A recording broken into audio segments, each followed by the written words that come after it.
माई संतान बा चली लेकिन कष्ट होला कब हमसे ना बोले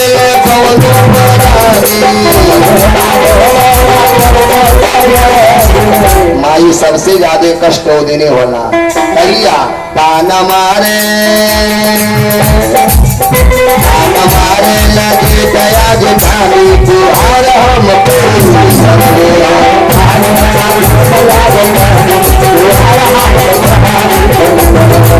ये संतान नहीं है चलेगा लेकिन कष्ट होता है कब यदि किसी ने किसी दिन ताना मारा अब बेचारी हमेशा पवन रेखा उदास रहे।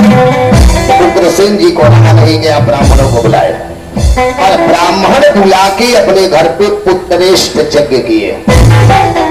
जब पुत्रेष्ट यज्ञ किए तो इनकी पत्नी पवन रेखा को गर्भ भी बना, एहू में दूरा नहीं है। और जब गर्भ बना तो एक दिन बेचारी सखियों के साथ फुलवारी में खेल रही थी। अगर सखियों के साथ फुलवारी में खेल रही थी वही समय एक राक्षस जिसका नाम दुर्मिल नामक राक्षस आकाश मार्ग से जा रहा था। खाली दुर्मिल की परछाई पवन रेखा के ऊपर पड़ी थी। दुर्मिल तो निकल गया लेकिन समय आया तो पवन रेखा ने एक बड़ी सुंदर पुत्र को जन्म दी। जौने लड़का का नाम पड़ा कंस। बोलिए कृष्ण भगवान की।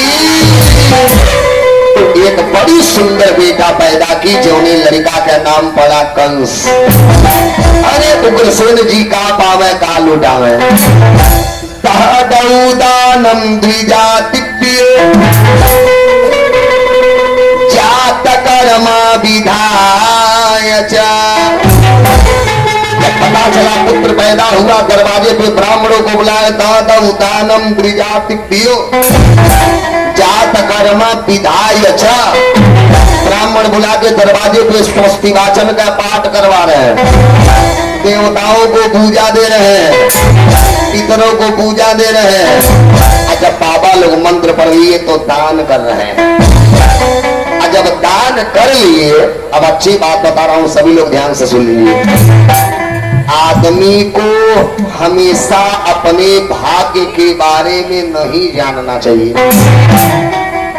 अब तक जान लीजिए सर्वदा आदमी को अपने कर्म पे ध्यान देना चाहिए। हमेशा आदमी को अपने भाग्य के बारे में नहीं जानना चाहिए। नहीं तो जवन नाई घटना घटे को हो घटी जाए पक्का है। जो आदमी हमेशा अपने भाग्य के बारे में जानना चाहता है तो जवन घटना नाई घटे को हो घट जाए। इसलिए आदमी को हमेशा अपने कर्म पे ध्यान देना चाहिए। आज हमने कर्म अच्छा किया है तो कल हमारा भाग्य भी अच्छा बनेगा। आज हमने गलत कर्म किया है तो कल हमारा गलत भाग्य बनेगा। आदमी को सर्वदा अपने कर्म पे ध्यान देना चाहिए। नहीं तो जवन नाई घटना घटे को वो घट जाए। कथवा सुन लीजिए। जब कंस हुआ ब्राह्मणों को दान कर लिए और जब दान कर लिए तो मारे खुशी में आके हाथ जोड़ दिए। ब्रह्मा विदाम सृष्टा संस्कार न कर दम रहसी। सरकार की जो ब्राह्मण होते हैं ना वह जन्म से ही मनुष्य मात्र के गुरु होते हैं। आए आप लोग तो सब कुछ जानने वाले हैं। तो देखिए ये बेटा पैदा हुआ है ये करे भाग्य के बारे में बता दीजिए कि आगे चल के कैसन होई। चलिए क्या करे भाग्य के बारे में बताइए। अब ब्राह्मण देवता लोग आंख बंद किए और जब ध्यान लगाए तब ब्राह्मण रोना चालू। उग्रसेन जी पूछे क्या हुआ। ब्राह्मणों ने हाथ जोड़ी अरे सरकारिता बच्चा है आपके कुल में कलंक आ गया। अब क्या करेंगे। ब्राह्मण देवता लोग ध्यान लगाए अरे सरकारिता बच्चा आपके कुल में कलंक आ गया। इतना आगे चल के बहुत बड़ा अत्याचारी, बहुत बड़ा दुराचारी, बहुत बड़ा व्यभिचारी बनेगा। उग्रसेन जी निसंतान रहना ठीक लेकिन ऐसा संतान नहीं ठीक। और ये शास्त्र भी कहता है एक आदमी के चलते यदि पूरा खानदान बिगड़ रहा है ऐसे आदमी को घर से बाहर कर देने में कोई दोष का ये बच्चा है आपके कुल में कलंक पैदा हो गया, आगे चल के बहुत बड़ा अत्याचारी बनेगा, बहुत बड़ा दुराचारी बनेगा। उग्रसेन जी ने संतान रहना ठीक, लेकिन ऐसा संतान नहीं ठीक। अब तो उग्रसेन जी रोने लगे। ओ एक तो संतान नहीं था, भगवान देवी दिए तो कुल में कलंक आ गया, लेकिन यदि कुल में कलंक आ गया तो नहीं चाहिए संतान। अब ब्राह्मणों के कहने पे कंस को लिए और केले की पत्ती पे लपेटे और लपेट के जमुना जी में फेंक दिए। अब कंस जमुना जी में रोते हुए जा रहा था कि हर सुबह का समय सूरसेन जी स्नान कर रही थी। अरे जमुना मैया में कराया स्नान, चलो रे दर्शन कर, चलो रे दर्शन कर। सूरसेन जी सुबह का समय जमुना में स्नान कर रहे थे और तौले कंस रोते हुए जा रहा था। अरे जमुना मैया में कराया स्नान, चलो रे दर्शन करे,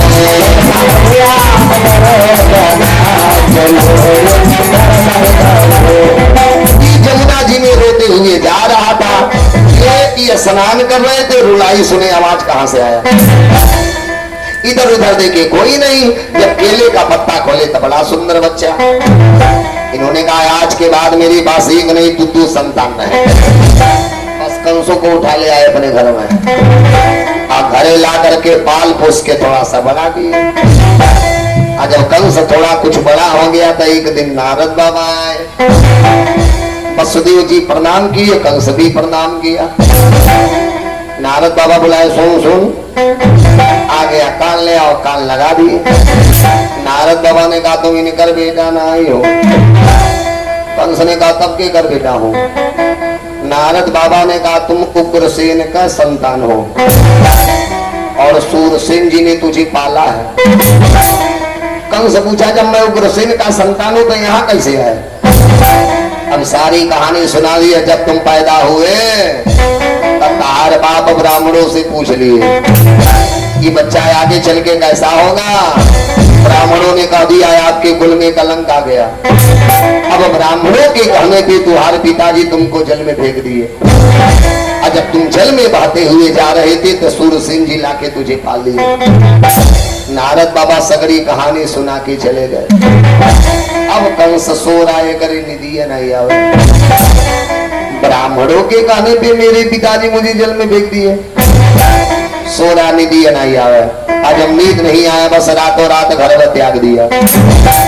यानी सा सर्वभूतानां तस्यम जाग्रत संयमी। जब सोया नींद नहीं आया, बस रातों रात घर में छोड़ दिया। जब रातों रात घर छोड़ा तो सीधे पहुंचा जंगल और जंगल जाकर के बड़ी घनघोर तपस्या किया शंकर जी के। यो शंकर जी का चेला था। बड़ी घनघोर तपस्या किया शंकर जी के। जब तपस्या किया तो अंत में भोले बाबा को खुश भी कर लिया। जब शंकर भगवान दर्शन देने आए तो हमारे खुशी में आके एक एक धनुष दे दिए। आ बेटा ये धनुष ले लो। धनुषो भाजमानस्य सबदा खमरोदसी दिशा। जब तक ये धनुष नहीं टूटेगा, जब तक दसों दिशाओं में आवाज नहीं गुजेगा, बेटा फिर तो कोई माई का लाल पैदा नहीं जे तो के मार दे। जिस दिन ये धनुष टूट गया, फिर तो कोई माई का लाल पैदा नहीं जे तो के बचा ले। अब इसी धनुष के ऊपर तेरी सारी जिंदगी होगी।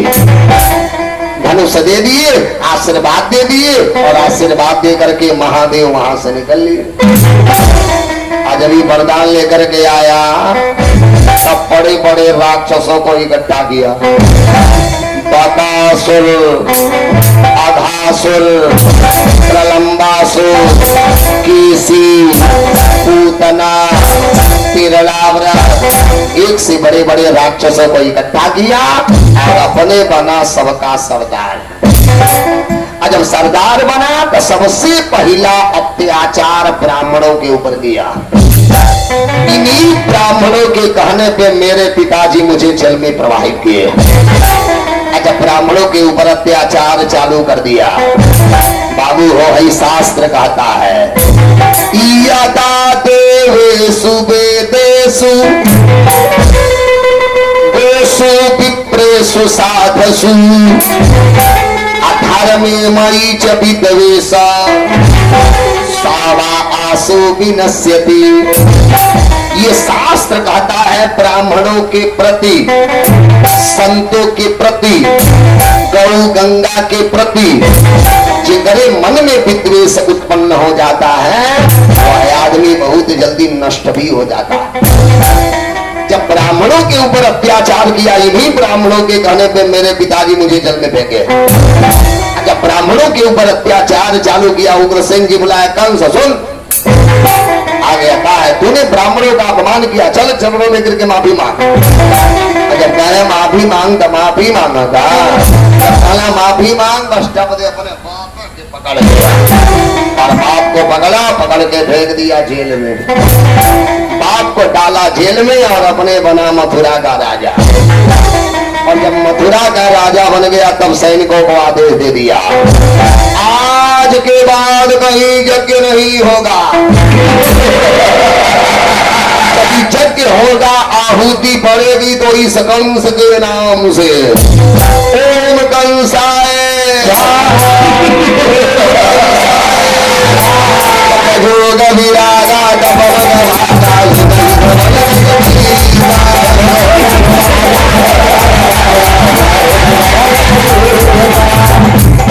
यज्ञ हो, यज्ञशाले में आग लगा। आज के बाद यज्ञ होगा आहुति पड़ेगी तो इस कंस के नाम से। ओम कंसाय धर्म का जितना जड़ता सगरी जड़ में नोच के फेंक दिया। इतना पाप किया कंस, ये पृथ्वी कंस के पाप को बर्दाश्त नहीं कर पाई। रोते हुए गाय का रूप ली और ब्रह्मा जी के शरण में गई। ब्रह्मा जी पूछे क्या हुआ, अपन सगरी कष्ट कहानी सुना दे। जब ब्रह्मा जी पृथ्वी के कष्ट को सुन लिए तब भोलेनाथ को बुलाए, और जब भोले बाबा सुन लिए तो स्वर्ग के प्रमुख देवताओं को बुलाए, और जब स्वर्ग के प्रमुख देवता लोग सुन लिए तब बैठ के विचार कर रहे हैं। बैठे सूरा साबा तारा ही विचारा,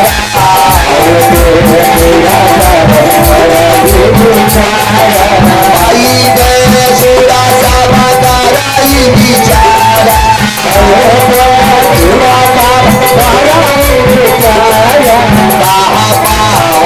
प्रभु तारा ही पुकारा।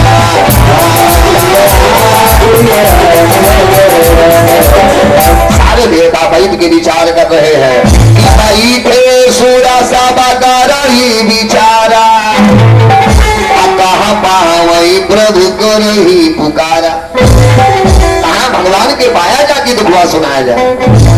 बोले बाबा ने कहा चलिए सब लोग क्षीर सागर के किनारे, वहीं चल के सब लोग अपन दुख श्री हरि भगवान विष्णु से कहा जाएगा। तब सारे देवता क्षीर सागर के किनारे गए और जाकर के स्तुति चालू। आइए सभी लोग स्तुति किया जाए कि जाया जाया सूरा नायक जन सुता नायक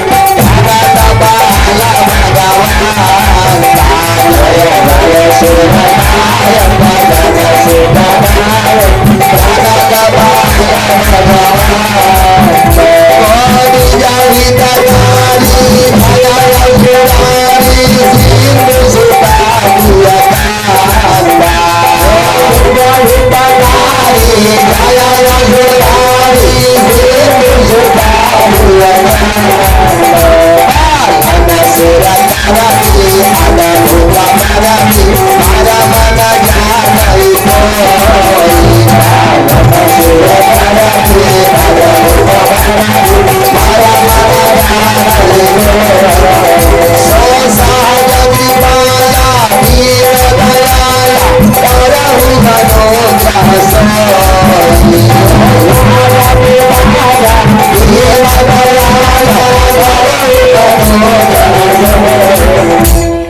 देवता क्षीर सागर के किनारे गए और जाकर के स्तुति चालू कर दी कि जाया जाया सूरनायक जन सुखदायक प्रणत पाल भगवान अगो द्विज हितकारी जय असुरारी।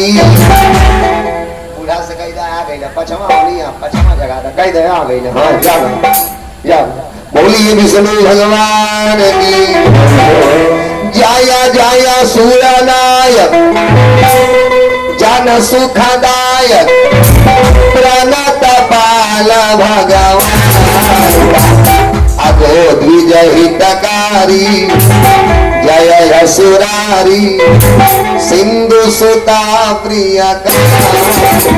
सारे देवता जाके स्तुति गा रहे हैं।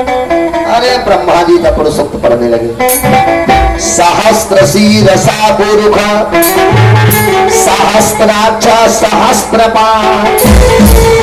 ब्रह्मा जी पुरुषोक्त पढ़ने लगे और पुरुषोक्त पढ़ते पढ़ते समाधिस्थ हो गए। समाधि लग गई और जब समाधि लग गई तब भगवान के आकाशवाणी सुने। जैसे ही ब्रह्मा जी भगवान के आकाशवाणी सुने सभी देवताओं को बुलाए सुनो सुनो सुनो। सब देवता लोग कहा आती है। ब्रह्मा जी ने कहा मैं भगवान के आकाशवाणी सुना हूं। सभी देवता हाथ जोड़िए हाथ जोड़ के सही बताइए आपसे ठाकुर जी ने क्या कहा है। जब आकाशवाणी सुनी है तो आकाशवाणी में कहा सुने हैं। ब्रह्मा जी ने कहा सुनो भगवान हमसे आकाशवाणी में कहे कि वासुदेवा गृहे साक्षात भगवान पुरुषा परा। भगवान हमसे आकाशवाणी में कहे हैं कि मैं वसुदेव और देवकी के वहां से अवतार लूंगा। इसलिए हम सारे देवताओं का कर्तव्य है श्री हरि के सेवा में लगना। कौन कौन चलेगा? सारे देवता हम महाराज आज अवतार तो होने दीजिए कल से सुनिएगा। जितने भगवान के साथ में ग्वाल थे सब देवता, जितनी गाय थी सब देवता, जितने बछड़े थे सब देवता। आज अवतार तो होने दीजिए। ठीक ब्रह्मा जी ने कहा कौन कौन चलेगा? सारे देवता। अभी इतने बतिया हुआ तौले तो ठाकुर जी दर्शन दे दिए। बोलिए कृष्ण भगवान की। जब दर्शन दिए तो सारे देवता लोग रो रहे हैं। गाय का रूप लेके पृथ्वी रो रही है। अब भगवान समझा रहे हैं। वह चौपाई याद आती है कि जाना डार पे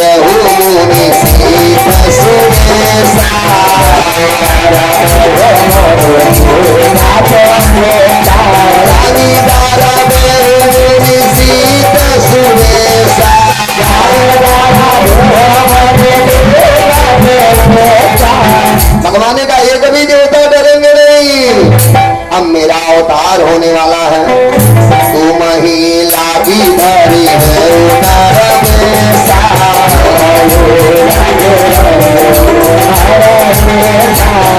एक भी देवता रोएंगे नहीं। आप लोगों की रक्षा के लिए मेरा अवतार होने वाला है। सारे देवता रो रहे काव। पृथ्वी गाय का रूप लेके रो रही है काव। जब हम सगरी लोग मर जाएंगे तब भगवान का नहीं बहुत कम समय में अवतार लूंगा। कौन कौन चलेगा मेरे साथ? सारे देवता हम। भगवान का ये करना है। जिनको जिनको चलना है अपन अपन बोरिया बिस्तर बांध लीजिए। करना का है तो सुन लीजिए। तुम सब जादव रूप बनो पहले जाते हो उस वन में।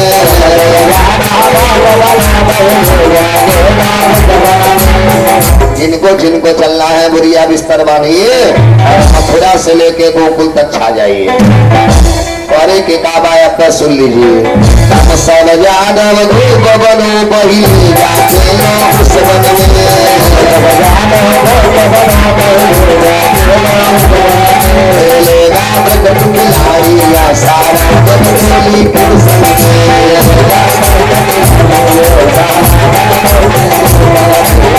भगवान का जिनको जिनको चलना है बढ़िया उस पर बानिए मथुरा से लेके गोकुल तक छा जाइए।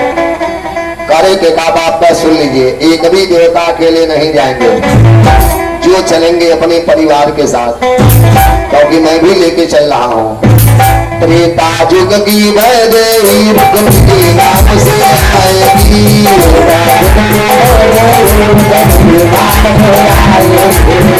जो त्रेता युग में सीता थी उसे यहाँ रुक्मणी बना रहा हूँ।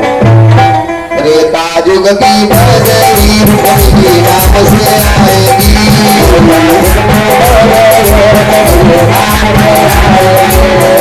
हर बारी मैं थोड़ी शक्ति लेके चलता था, लेकिन अब की बारी दिव्य शक्ति लेके चलूंगा। और दिव्य शक्ति क्या है? गोलो गवासनी महाशक्ति कहलाएगी,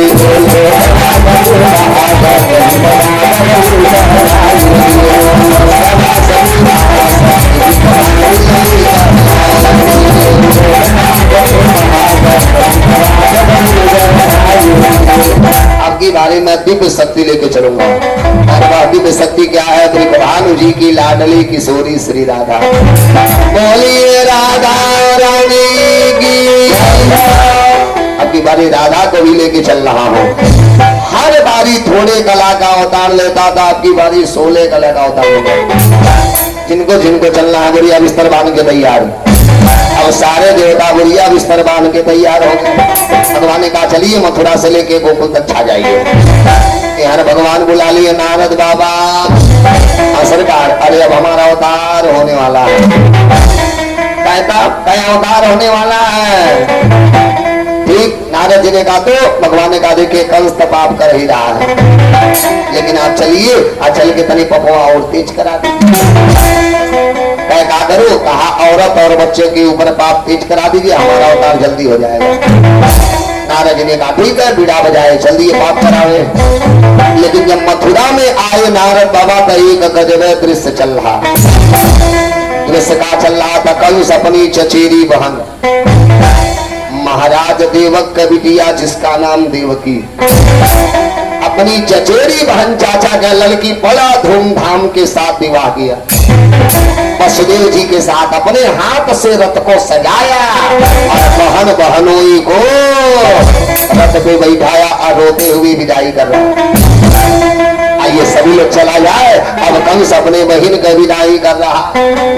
अरे देवकी कहो गेला विदाई,